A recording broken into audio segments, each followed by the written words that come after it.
नमस्कार दोस्तों, मैं सनी पारचा पेश हूँ आप लोगों के सामने अपनी एक और लघु कथा लेकर, जिसका शीर्षक है युयुत्सु। तो पेश करता हूँ। उसके अध्यापक कहते थे कि जीवन है एक महाभारत। आज अपने छोटे से कमरे में बैठे उसे ये वाक्य याद आया।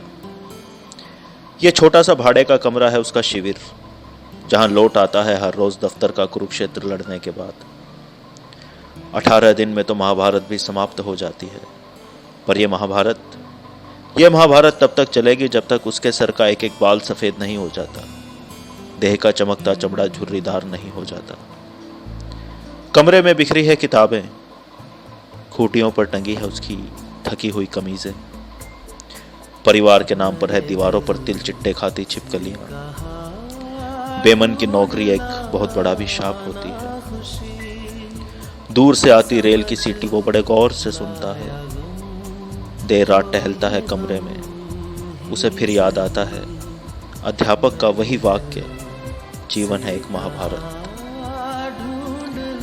पर वो कौन है इस महाभारत में, ये सवाल उसे बेचैन रखता है। वो जो है और जो बनना चाहता है, ठीक उसके विपरीत करता है मानसिक पीड़ा से भरी एक अनचाही नौकरी।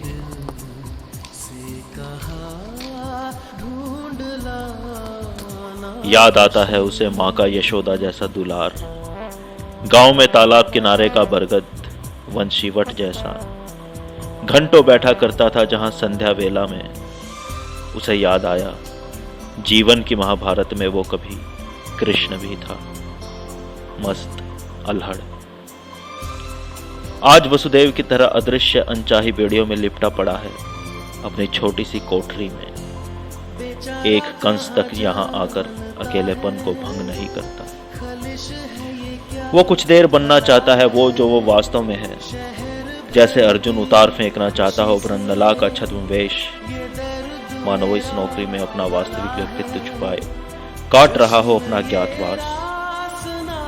यकीन मानिए, वनवास से कहीं कठोर और असह्य दंड है अज्ञातवास।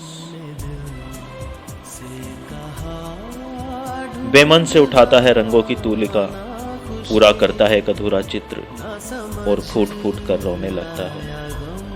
उसे फिर याद आता है अध्यापक का वही वाक्य, जीवन है एक महाभारत। टहलने लगता है वो कमरे में भीष्म की तरह, इच्छा मृत्यु का भार लिए। घर के हस्तिनापुर की चिंता, हालात के पांडव जिस पर कभी भी धावा बोल सकते हैं।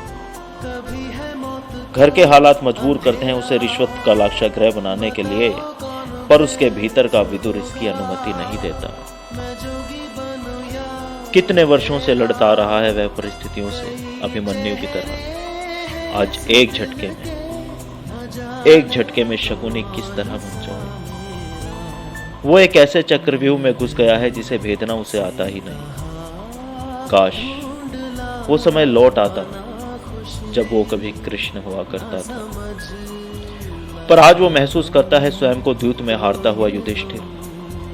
चौसर की बाजी में उसके सामने बैठे हैं लोन का विवरण लिए बैंक कर्मचारी, दफ्तर के बाबू, अस्पताल के डॉक्टर। वो अपनी छोटी सी तनख्वाह लिए लगा बैठा है मोटा दांव, और सब उस पर ठहाका लगाकर हंसते हैं, दुर्शासन की तरह, कौरवों की तरह।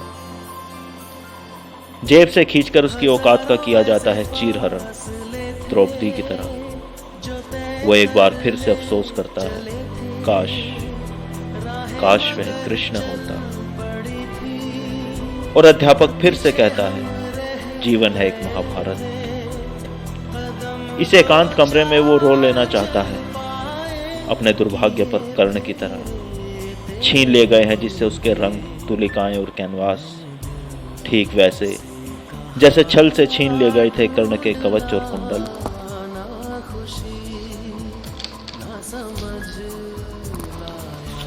मनुष्य जब चाहकर भी रो नहीं पाता तो उसके आंसू लावे की तरह गर्म हो जाते हैं। इतने गर्म की बह चले तो गालों को काटते निकल जाएं। भीतर चाहे कितना भी शोर मचा हो, दुनिया आपसे सदैव शांति की प्रत्याशा करती है। एक झूठी हंसी के साथ आपको देखना चाहती है। उसे ख्याल आया कि वो जो जी रहा है अश्वत्थामा की तरह, एक अभिशाप की तरह। उसकी कला को निकाल लिया गया है उसकी मस्तक मणि की तरह। वो बस ढो रहा है जीवन की महाभारत को। आखिर कब समाप्त होगी उसके हिस्से की यह महाभारत? वह किससे कहे कि भाग्य का भीमसेन तोड़ चुका है उसकी जंघा और वो बस रेंग रहा है घायल दुर्योधन की तरह अपने जीवन में। उसने पढ़ी थी कॉलेज में महाभारत की किताब। अचानक उसे याद आया युयुत्सु, महाभारत के बाद जिसने कर ली थी आत्महत्या गले में भाला घोंप कर। स्टूल लगाया गया, फंदा सजाया गया और वह झूल गया फांसी के फंदे पर। पुलिस आई, उतार कर ले गई लाश। पंखे से लटके रह गए सभी महाभारत के पात्र। और अध्यापक का गूंजता हुआ वाक्य, जीवन एक महाभारत है। पर काश वो उस दिन कक्षा के बीच से न भागा होता। अध्यापक ने यह भी कहा था कि जीवन की महाभारत में कुछ भी हो जाए पर कभी युयुत्सु नहीं बनना, युयुत्सु नहीं बनना।